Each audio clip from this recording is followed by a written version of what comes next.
अस्सलाम वालेकुम। आज की वीडियो में हम करेंगे एक्सरसाइज 7B। ये है जी mathematics book 1D1 7th edition जो न्यू एडिशन आया है उसी एक्सरसाइज है ये, और इसका हम करेंगे जी क्वेश्चन नंबर 8, 9, 10 करेंगे आज की वीडियो में। इससे जो पहले क्वेश्चन है पहले करवा चुकी हूँ, उसका लिंक मैं डिस्क्रिप्शन में दे दूँगी, आप वहाँ से देख लीजिएगा। और अगर अभी तक आपने मेरा चैनल सब्सक्राइब नहीं किया तो उसको सब्सक्राइब कर दीजिए, और जो मेरा सेकंड चैनल है उसका लिंक भी डिस्क्रिप्शन में, उसको भी सब्सक्राइब कर दीजिएगा। तो स्टार्ट करते हैं। हमारे पास है क्वेश्चन नंबर 8 है। यहाँ पे मैं बुक से आपको दिखा देती हूँ कि क्वेश्चन नंबर 8 है जी हमारे पास कि इनने यहाँ पे हमें दिए हुए हैं फर्स्ट 4 जो है ना फिगर ऑफ सीक्वेंस, वो इन्होंने हमें दी हुई हैं।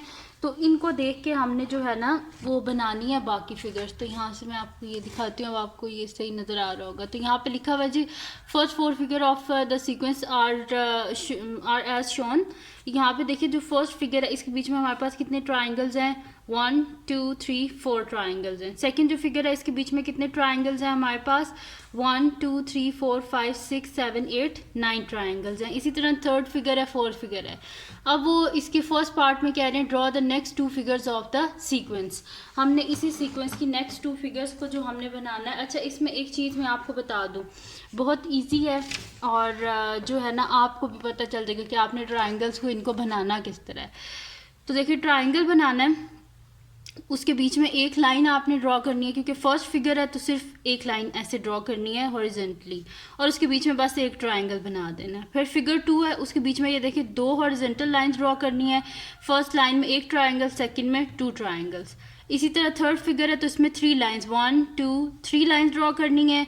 फर्स्ट में 1 ट्राइंगल, सेकंड में 2, थर्ड में 3। इसी तरह ये फोर्थ फिगर है, इसमें भी 1 2 3 4 लाइंस ड्रॉ करनी है। फर्स्ट में एक ट्राइंगल, सेकंड में 2, थर्ड में 3, फोर्थ में 4 ट्राइंगल। इसी तरह हम फिफ्थ फिगर भी बनाएंगे और सिक्स्थ भी बनाएंगे। बहुत इजी है ये। तो मैं यहाँ पे लिख लेती हूँ फिगर नंबर 5। इसके फर्स्ट पार्ट जो है उसका सोल्यूशन कर रहे हैं, तो मैं यहाँ पे लिख देती हूँ सोल्यूशन फर्स्ट पार्ट। तो यहाँ पे मैं लिख देती हूँ सोल्यूशन फर्स्ट, ठीक है, फर्स्ट पार्ट का सोल्यूशन है ये। तो इसमें मैं लिख देती हूँ कि यहाँ पे फिगर 5 अब बनानी है, तो यहाँ पे मैं इसकी ट्राइंगल पहले बना लेती हूँ, ठीक है। तो ये बना ली मैंने ट्राइंगल। इसके बीच में क्योंकि फिगर नंबर 5 है तो 5 इसके बीच में लाइंस जो है वो ड्रॉ करनी है। तो 1 2 3 4, और इसको थोड़ा सा हम बड़ा कर लेते हैं, और ये होगी हमारे पास, देखें 1 2 3 4 5 लाइंस जो है मैंने इसके बीच में ड्रॉ कर दी। अब फर्स्ट में क्या था, एक ट्राइंगल, तो ये एक ट्राइंगल मैंने बना दिया। सेकंड जो है उसके बीच में कितने ट्राइंगल्स हैं, 2 ट्राइंगल्स, तो यहाँ पे हम 2 ट्राइंगल्स बना देते हैं, ठीक है, ये हो गया। थर्ड में कितने हैं, 3 ट्राइंगल्स, तो यहाँ पे हम 3 बना देते हैं, 1 2 3, ठीक है, 3 ट्राइंगल्स बना दी। 4 में कितने बनाने हैं हमने, 4 ट्राइंगल्स, तो 1 2 3 4 ट्राइंगल्स बना दिए। और फिफ्थ में हमने क्या बनाने हैं, क्योंकि 5 फिगर है तो 5 ट्राइंगल्स अब इसमें होंगे, 1 2 3 4 5, ठीक है। और ये क्या बन गया हमारे पास, फिगर 5। मैं यहाँ पे लिख देती हूँ फिगर 5। अब बनानी है फिगर 6। उसके बीच में हमने कितनी लगानी है, 6 हॉरिजॉन्टल लाइंस जो है बीच में हमने ड्रॉ करनी है। तो मैं यहाँ पे ट्राइंगल पहले बना लेती हूँ, ठीक है जी। तो 1 2 3 4 5 और 6 यहाँ पे हम बना लेते हैं। ट्राइंगल पूरा कर लेते हैं, इसके बीच में ये 6th लाइन होगी, ठीक है, थोड़ी पतली होगी पर कोई बात नहीं, ठीक है। अब इसके बीच में ये हो गया हमारे पास फर्स्ट ट्राइंगल। सेकंड में कितने बनाने हैं, 2 ट्राइंगल्स। थर्ड में 3 ट्राइंगल्स। फोर्थ में 4 ट्राइंगल्स, 1 2 3 4। फिफ्थ में कितने, 5 ट्राइंगल्स, 1 2 3 4 5। सिक्स में 6 ट्राइंगल्स, 1 2 3 4 5 6, ठीक है जी, ये हो गया हमारे पास, ये फिगर्स बन गई। अब क्या करना है, मैं यहाँ पे लिख देती हूँ कि ये मेरे पास क्या है, फिगर नंबर 6 है। तो इसके नीचे मैं लिख देती हूँ यहाँ पे फिगर 6। ठीक है, तो 6 फिगर भी हमारे पास बन गई है, थोड़ा सही करके लिख देती हूँ। ठीक है, तो 6 फिगर भी बन गए हमारे पास। अब चलते हैं इसके सेकंड पार्ट की तरफ और देखते हैं कि सेकंड पार्ट में हमसे क्या कह रहे हैं। तो सेकंड पार्ट में ये कह रहे हैं कि कंप्लीट द टेबल। ठीक है, ये वाला टेबल जो है इसको हमने कंप्लीट करना है। तो ये नेक्स्ट शीट पे यहाँ पे ये टेबल मैं बना लेती हूँ और इसको हम क्या कर लेते हैं, कंप्लीट कर लेते हैं। तो यहाँ पे क्या है, सबसे पहले हमारे पास है जी फिगर नंबर, और सेकंड कॉलम में नंबर ऑफ स्मॉल ट्रायंगल्स। ठीक है जी, तो यहाँ पे लिखा हुआ है कि फर्स्ट फिगर जो है उसके बीच में कितने ट्रायंगल्स हैं, 4 है। सेकंड फिगर में कितने ट्रायंगल्स हैं, 9 है। इसी तरह थर्ड है हमारे पास फिगर, फिर फोर्थ है, फिर फिफ्थ है, और लास्ट में जो हमने 6 बनाई है। ठीक है जी, और उसके बाद हमारे पास है nth नंबर। तो अब हम काउंट कर लेते हैं यहाँ से। अब कह रहे हैं कि जो फिगर 3 है इसके बीच में कितने ट्रायंगल्स हैं वो हमने काउंट करने हैं। तो यहाँ से हम काउंट कर लेते हैं कितने ट्रायंगल्स हैं इसके बीच में। तो 1 2 3 4 5 6 7 8 9 10 11 12 13 14 15, और ये बन रहा है हमारे पास 16। ठीक है, तो मैं यहाँ पे लिख देती हूँ कि फिगर 3 के बीच में कितने ट्रायंगल्स हैं, 16। और फिगर 4 के बीच में कितने ट्रायंगल्स हैं ये भी अभी हम काउंट कर लेते हैं। तो ये देखिए फिगर 4 में हमारे पास ट्रायंगल्स हैं 1 2 3 4 5 6 7 8 9 10 11 12 13 14 15 16 17 18 19 20 21 22 23 24 25। तो फिगर 4 में कितने हैं हमारे पास ट्रायंगल, 25 ट्रायंगल्स है। तो मैं यहाँ पे लिख देती हूँ 25। ठीक है जी, तो ये हमारे पास 25 ट्रायंगल्स हैं। अब फिगर 5 तो ये बनाई थी हमने, इसमें भी काउंट कर लेते हैं कि कितने ट्रायंगल्स हैं। तो 1 2 3 4 5 6 7 8 9 10 11 12 13 14 15 16 17 18 19 20 21 22 23 24 25 26 27 28 29 30 31 32 33 34 35 36। तो मैं यहाँ पे लिख देती हूँ फिगर 5 में कितने ट्रायंगल्स हैं, 36। फिर फिगर 6 में काउंट कर लेते हैं कितने ट्रायंगल्स हैं। तो 1 2 3 4 5 6 7 8 9 10 11 12 13 14 15 16 17 18 19 20 21 22 23 24 25 26 27 28 29 30 31 32 33 34 35 36 37 38 39 40 41 42 43 44 45 46 47 48 49। तो फिगर 6 में कितने हैं, 49 ट्रायंगल्स हैं, एंड सो ऑन। अब nth टर्म क्या है हमारे पास, ये हमने बनानी है। तो nth टर्म अगर आप गौर से यहाँ पे देखें तो यहाँ पे हमारे पास परफेक्ट स्क्वायर्स हैं। देखिए 2 का स्क्वायर 4, 3 का स्क्वायर 9, यानी कि इससे ऊपर वाली जो रो है उसके बीच में हमारे पास उसका स्क्वायर लिखा हुआ है। जैसे कि 4 है तो इसके ऊपर इसका स्क्वायर, यानी कि यहाँ पे क्या लिखा हुआ है हमारे पास, 3 + 1 का होल स्क्वायर, यानी कि जो डिजिट है उसके बीच में +1 करके उसका होल स्क्वायर लिया हुआ है। जैसे 4 है तो 4 + 1 5 का होल स्क्वायर, इसी तरह 5 है तो 5 + 1 6 का होल स्क्वायर, तो 6 का होल स्क्वायर क्या आता है, 36। इसी तरह 6 है तो 6 + 1 7, 7 का होल स्क्वायर क्या होता है, 49। तो यहाँ पे यानी कि nth टर्म इसकी क्या आ जाएगी हमारे पास, n + 1 का होल स्क्वायर। ठीक है, तो ये टेबल हमने बनाना था, ये कंप्लीट हो गया। ठीक है जी, तो यहाँ पे मैं इसको बना देती हूँ पूरा जितना टेबल आपकी बुक में है। ठीक है, तो ये हमारा टेबल भी कंप्लीट हो गया पूरा। इसकी nth टर्म जो है वो भी मैंने लिख दी है।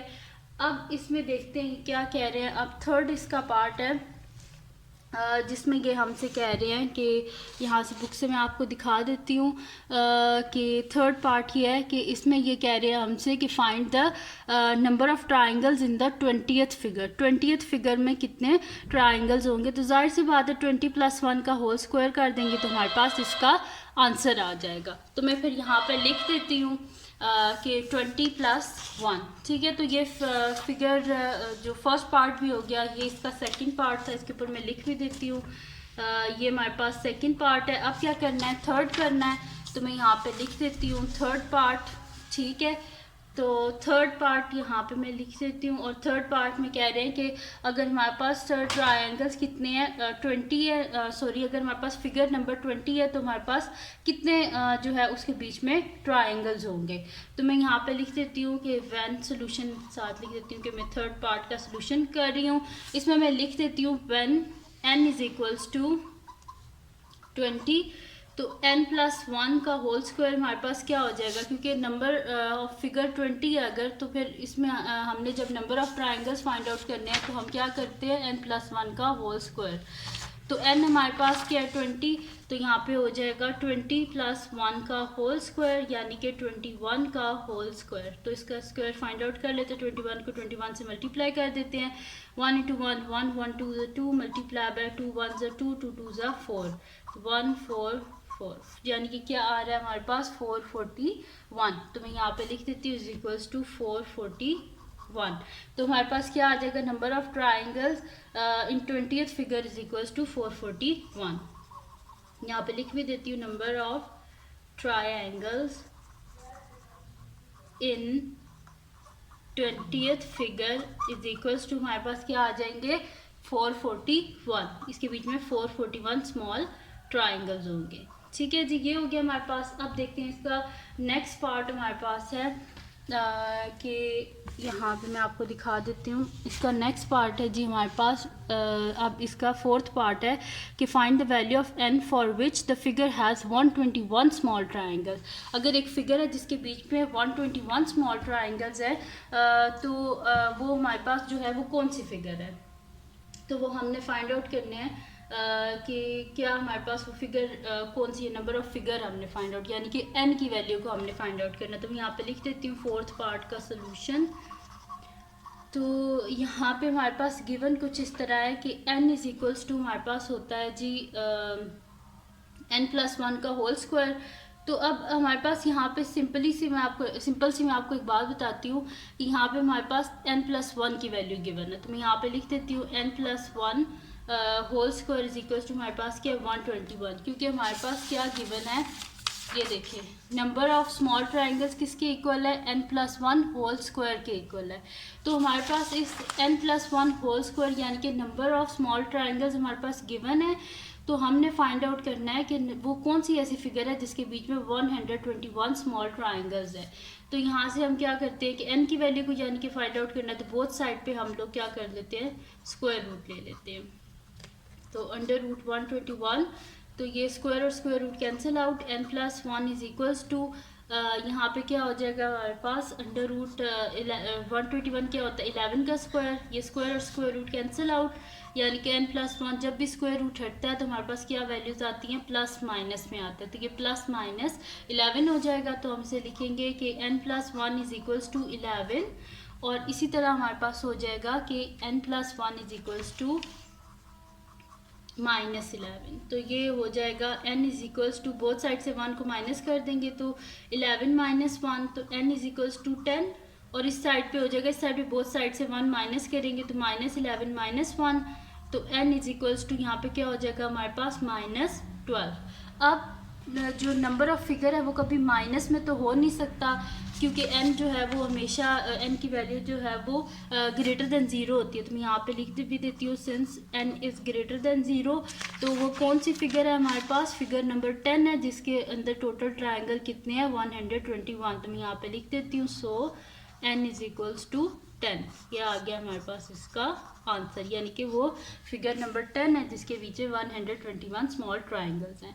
तो यहाँ पे हमारे पास कंप्लीट सॉल्व हो गया इसका क्वेश्चन नंबर 8। अब हम चलते हैं इसके नेक्स्ट क्वेश्चन की तरफ, जो कि इसका है जी क्वेश्चन नंबर 9।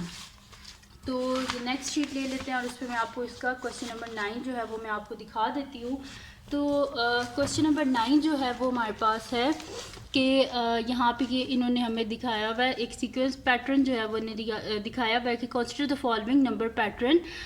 ये कह रहे हैं कि इस पैटर्न को आप देखें कि 4 इज इक्वल्स टू हमारे पास क्या गिवन है 1 into 4 10 is equal to 2 multiply by 5 18 is equal to 3 multiply by 6 28 is equal to 4 multiply by 7। तो अगर आप देखें तो 1 2 3 4 5 6 7 यानी कि इधर काउंटिंग 1 से और इधर 4 से चल रही है। तो बस इसी तरह करके हमने क्या फाइंड आउट करना है, write down the 6th line in the pattern, यानी कि इसकी जो 6th लाइन है वो हमने फाइंड आउट करनी है और क्या फाइंड आउट करना है के की वैल्यू को। तो बहुत ईजी सा है ये, तो 2 मिनट में हो जाएगा ये वाला क्वेश्चन। तो मैं यहाँ पे लिख लेती हूँ क्वेश्चन नंबर 9 है वो हमारे पास, तो मैं लिख लेती हूँ क्वेश्चन नंबर 9 और इसका हम क्या स्टार्ट करते हैं सोल्यूशन। ठीक है, तो हमारे पास गिवन क्या पैटर्न है कि मैं यहाँ पे लिख भी लेती हूँ 4 is equals to 1 multiply by 4 10 is equals to 2 multiply by 5 18 is equals to क्या है हमारे पास जो है 18 इज इक्वल्स टू हमारे पास है 3 multiply by 6 28 is equals to 4 multiply by 7। तो ये कितनी लाइन है हमारे पास 1 2 3 4, हमने 6 तक फाइंड आउट करना है। तो नेक्स्ट क्या हो जाएगा 5 मल्टीप्लाई बाय यहाँ पे 7 है तो 8, इसी तरह 5 है तो 6 मल्टीप्लाई बाय 8 के बाद क्या आता है 9 आ जाएगा। तो 5 8 हमारे पास क्या यहाँ पे हो जाएगा 40 हो जाएगा। ठीक है, तो यहाँ पे मैं लिख देती हूँ 40 और यहाँ पे हमारे पास क्या हो जाएगा कि 6 9 हमारे पास क्या होता है 54। तो मैं यहाँ पे लिख देती हूँ कि 54 और इसी तरह ये सीक्वेंस जो है ये चलता रहेगा हमारे पास। और इसकी हमारे पास जो लाइन गिवन है जिसमें से हमने के की वैल्यू फाइंड आउट करनी है वो है जी 208 is equals to k into k plus 3 so on. अब ये तो मैंने यहाँ तक गिवन था क्वेश्चन में, ये 2 लाइंस जो है ये मैंने खुद लिखी हैं कि 4 के बाद 5 5 के बाद 6 इसी तरह 7 के बाद 8 8 के बाद 9। ठीक है, ये मैंने खुद लिख दी। अब यहाँ पे इसका जो फर्स्ट पार्ट है उसका सोल्यूशन क्या आया हमारे पास, मैं लिख देती हूँ कि सोल्यूशन फर्स्ट पार्ट। तो फर्स्ट पार्ट का सोल्यूशन क्या आया हमारे पास कि 6th लाइन हमारे पास क्या है 6th line is equals to हमारे पास है 54, इसको ऐसे करते हैं। ठीक है, 54 is equals to 6 multiply by 9। तो ये 6th लाइन जो थी वो ये हमारे पास।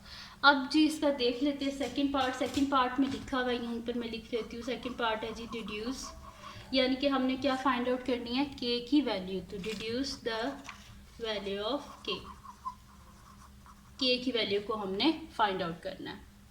तो अब के की वैल्यू जो है वो हमने फाइंड आउट करनी है। तो ये वाली जो है लाइन में यहाँ पे लिख लेती हूँ कि मेरे पास क्या है जी 208 is equals to k into k plus 3। यहाँ से हम क्या करेंगे के की वैल्यू को फाइंड आउट कर लेंगे। तो 208 इज इक्वल्स टू हमारे पास क्या आ जाएगा के इंटू के स्क्वायर प्लस हमारे पास क्या आ जाएगा यहाँ पे 3 आ जाएगा। इसका एक और भी तरीका है वो भी मैं आपको बता दूंगी कि आपने वो किस तरह करना है, या पहले मैं आपको वो बता देती हूँ ताकि आपके लिए ज़्यादा इजी हो जाए कि आपको जैसे बेहतर समझ आ जाए।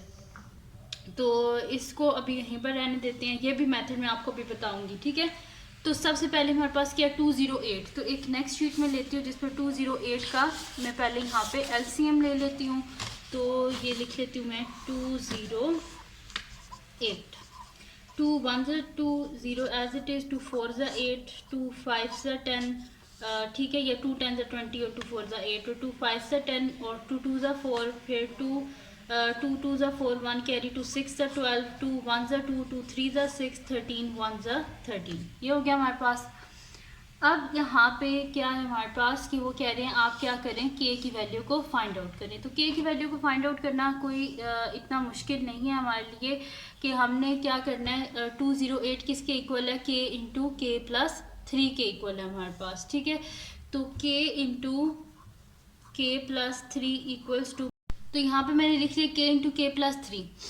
अब हमने करना कि के की वैल्यू को हमने फाइंड आउट करना है। के की वैल्यू ऐसी होनी चाहिए कि अगर हम के प्लस 3 कर रहे हैं और के प्लस 3 को हम के के साथ मल्टीप्लाई कर रहे हैं तो आंसर क्या आना चाहिए हमारे पास 208 आना चाहिए। तो यहाँ से जो हमने LCM लिया इसको मैं देख लेती हूँ क्या बन रहा है मेरे पास 2 2 4 4 2 8 8 2 16। ठीक है, तो ये बन रहा है मेरे पास 16 और ये क्या मेरे पास 13। तो 16 इंटू 13 क्या होता है हमारे पास 208 और 13 प्लस 3 क्या होता है मेरे पास 16। ठीक है, तो यहाँ पे फिर मैं लिख लेती हूँ कि के क्या है मेरे पास 13 है, तो मैं यहाँ पे लिख लेती हूँ 13 इंटू 13 प्लस 3। ठीक है, तो 13 इंटू 13 प्लस 3 क्या होता है हमारे पास 13 मल्टीप्लाई बाय 13 प्लस 3 क्या होता है 16। तो 13 इंटू 16 क्या हो जाएगा 208, यानी कि के का आंसर क्या है हमारे पास के इज इक्वल्स टू 13। ठीक है, के का आंसर हमारे पास 13 है। तो K13 आ गया हमारे पास। अब जो दूसरा मेथड में ये कर रही थी ये भी मैं आपको करके दिखा देती हूँ क्योंकि आपके लिए न्यू था, इस वजह से मैंने पहले आपको इजी से ट्रिक से करवा दिया। लेकिन अब अगर जो है आप ये करना चाहते हैं, अगर आपको ऐसे नहीं समझ आ रहा तो फिर मैं आपको इसको ना फैक्टराइजेशन, वैसे फैक्टराइजेशन आपके लिए बहुत एक न्यू चीज़ होगी, आपने पहले कभी की नहीं होगी, तो फिर भी मैं आपको करवा देती हूँ। 208 हमारे पास इक्वल है के इंटू के प्लस 3। ठीक है, तो ये हो जाएगा 208 is equals to k into के स्क्वायर प्लस के इंटू 3 के। ठीक है, अब क्या करते हैं हम 208 को इधर ले आते हैं, इधर 0 हो जाएगा, तो ये हो जाएगा के स्क्वायर प्लस 3 के माइनस 208 इक्वल्स टू 0। अब हमने कोई ऐसे दो नंबर ढूंढने कि जिनको हम मल्टीप्लाई करें तो हमारे पास आए -208 के और ऐड या सब्ट्रैक्ट करें तो +3 के आए। तो ऑलरेडी हम यहाँ से उनको फाइंड आउट कर चुके हैं कि 16 माइनस 13, तो वही हम यहाँ पे लिख लेते हैं। तो मैं लिख लेती हूँ के स्क्वायर प्लस 16 के माइनस 3 के माइनस 208 इज इक्वल्स टू 0। अब अगर आप देखें तो इसमें 16 में से अगर मैं 13 है 3 लिख दिया मैंने, 16 में से 13 को माइनस करूँ तो 3 आता है और 16 को 13 से मल्टीप्लाई करूँ तो क्या आता है 208 और प्लस माइनस माइनस माइनस 208 ही आएगा। अब इन दोनों में से क्या कॉमन है, के कॉमन है फर्स्ट टू टर्म्स में से, तो के को कॉमन ले लेते हैं, अंदर क्या बचेगा के प्लस 16। नेक्स्ट टू टर्म्स में से क्या कॉमन है माइनस और 13 कॉमन है, तो के बाय माइनस साइन कॉमन लिया अंदर साइन चेंज हो जाएगा, प्लस हो जाएगा और 13 16 208 इक्वल्स टू 0। अब एक दफ़ा इन दोनों टर्म्स को और एक दफ़ा इन दोनों टर्म्स को हम लिख देंगे, तो के प्लस 16 इंटू के माइनस 13 इक्वल्स टू 0, के प्लस 16 इक्वल्स टू 0 एंड के माइनस 13 इक्वल्स टू 0। तो के क्या आ जाएगा 0 माइनस 16, के इज इक्वल्स टू माइनस 16 आ गया हमारे पास, और इसी तरह के इज इक्वल्स टू 0, ये माइनस इधर जाके प्लस हो जाएगा, तो के इज इक्वल्स टू 13 आ गया हमारे पास। ठीक है, अब के जो है वो ग्रेटर देन 0 है, इस वजह से ये वाला जो है ये निगलेक्टेड हो जाएगा।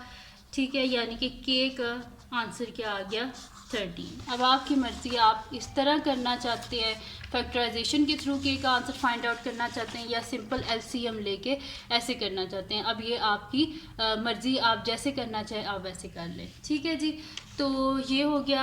यहाँ से आपने लिखना 208 is equals to k into k plus 3, उसके बाद k into k plus 3 is equals to 13 into 13 plus 3, 13 multiply by 16 क्या होता है हमारे पास 208, यानी कि 13 जो है वो हमारे पास क्या है, ये के है हमारे पास। ठीक है, तो के का आंसर 13 आ गया। ऐसे हो गया, ये हमारे पास हो गया जी कंप्लीट सॉल्व हो गया यहाँ पे क्वेश्चन नंबर 9। अब चलते हैं नेक्स्ट क्वेश्चन की तरफ। इसको मैंने यहाँ पे पेज पे लिख लिया था क्योंकि ऐसे थोड़ा सा इजी हो जाता है मेरे लिए सॉल्व करना।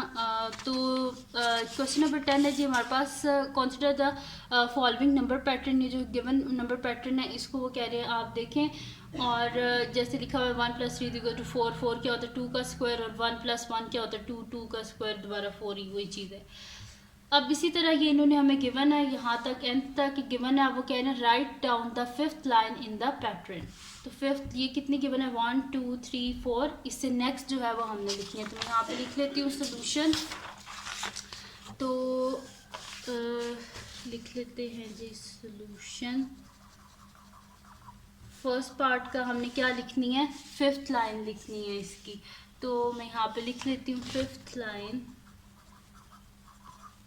हमारे पास क्या हो जाएगी, देखें ये क्या लिखा है 1 3 5 7 9, यानी कि ये क्या लिखे हुए हैं हमारे पास ऑड नंबर लिखे हुए हैं। तो मैं यहाँ पे लिख लेती हूँ कि 1, ठीक है 1 + 3 + 5 + 7 + 9 + 11।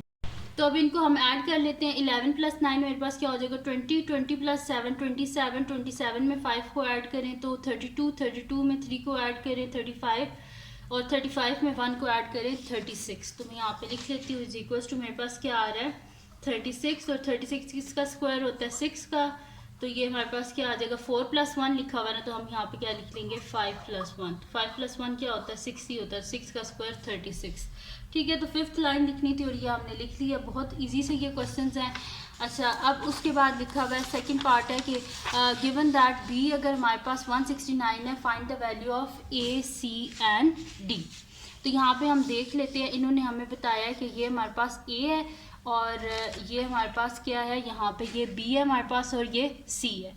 अब वो कह रहे हैं कि बी की वैल्यू क्या है हमारे पास 169 है, तो बी किसके इक्वल है हमारे पास सी स्क्वायर के इक्वल है। यहाँ पे मैं लिख देती हूँ सोल्यूशन सेकंड पार्ट और फिर मैं यहाँ से स्टार्ट करती हूँ। सोल्यूशन सेकंड, बी हमारे पास क्या है जी 169 है और यहाँ पे हमारे पास लिखा हुआ क्या है कि B is equals to C square.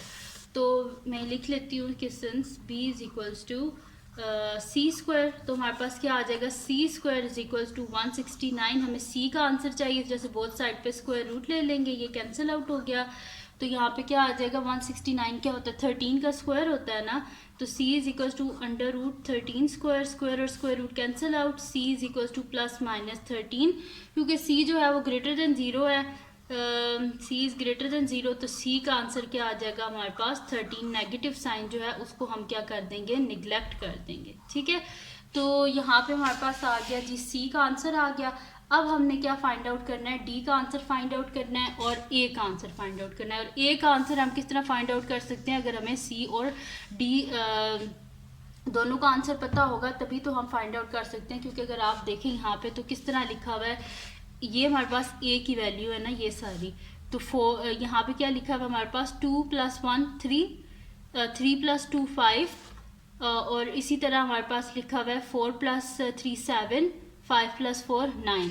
तो जब हमें पता हो गई डी की वैल्यू तभी हम ए की वैल्यू फाइंड आउट कर सकेंगे। इस वजह से मैं पहले यहाँ पे डी की वैल्यू फाइंड आउट कर लेती हूँ। तो हमारे पास यहाँ पे क्या लिखा हुआ है कि सी स्क्वायर किसके इक्वल है डी + 1 होल स्क्वायर के, तो मैं यहाँ पे लिख लेती हूँ कि c square is equals to d + 1 whole square. तो हम क्या कर लेते हैं बोथ साइड पे स्क्वायर रूट ले लेते हैं। ठीक है, ये कैंसिल आउट हो गया, यानी कि सी इज इक्वल्स टू हमारे पास क्या आ गया डी + 1 आ गया। ठीक है, c is equal to d + 1 आ गया। अब यहाँ पे हम c की वैल्यू लिख लेते हैं 13 is equals to d + 1, both side से 1 को माइनस कर देते हैं, तो यहाँ से ये दोनों कैंसिल आउट, यानी कि d इज इक्वल टू 13 - 1 क्या हो जाएगा 12 हो जाएगा। ठीक है, तो d का आंसर क्या आ गया हमारे पास 12 आ गया।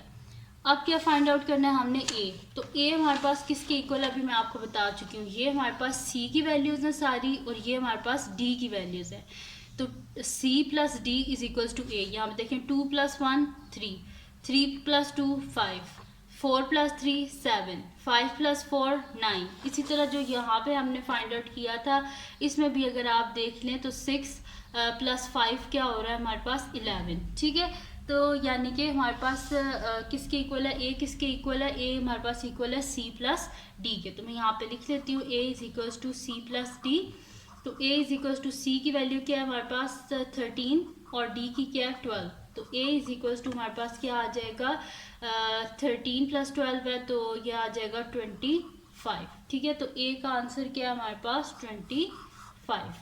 तो c 13 है, d 12 है, a 25 है। ठीक है जी, तो यहाँ पे कंप्लीट सॉल्व हो गया हमारे पास इसका क्वेश्चन नंबर जो है 10 भी सॉल्व हो गया। तो ये थी जी आज की वीडियो। अगर आपको पसंद आई हो तो इसको लाइक कीजिएगा, मेरे चैनल को सब्सक्राइब कीजिएगा और बेल आइकन को लाजमी प्रेस कर दीजिएगा ताकि आपको न्यू आने वाली वीडियोस के बारे में पता चल सके। अपने फ्रेंड्स के साथ इस वीडियो को शेयर कीजिएगा, उनको बोलेगा सब्सक्राइब कर दें और अपनी दुआओं में लाजमी याद रखिएगा। अल्लाह हाफिज़।